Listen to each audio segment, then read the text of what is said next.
Tinapos na ng Tape Incorporated ang pag-ere ng kanilang noontime show na Tahanang Pinakamasaya.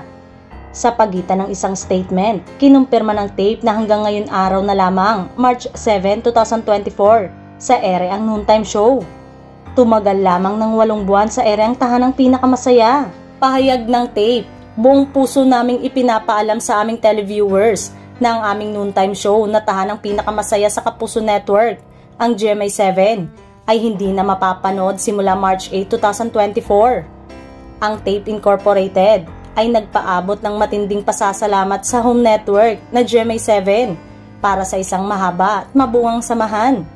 Ang mabuting pagsasaalang-alang at pag-unawa ng GMA 7 sa kalagayan ng kumpanya ay naging instrumento sa pagtulong sa kumpanya sa pagbabagong ito. Sa kabila ng aming pinakamahusay na pagsisikap na i-save ang palabas, ang parehong partido ay umabot sa isang kasunduan sa isa't isa upang wakasan na ito. Sa mga loyal viewers, steam host, supportive advertisers, hardworking crew, and dedicated employees na kasama namin mula pa sa simula, sa longest running noontime show na Itbulaga, hanggang sa kasalukuyang Tahanang Pinakamasaya.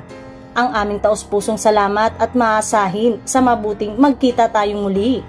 Maraming salamat, God bless, Tape Incorporated family. Naghinala naman ang maraming netizen na may malaking problemang kinakaharap ang noontime show dahil nadiskubre nilang pagkatapos ng live streaming ng Tahanang Pinakamasaya noong March 2, Sabado, ay nawala na ito sa Facebook account ng Tape Incorporated.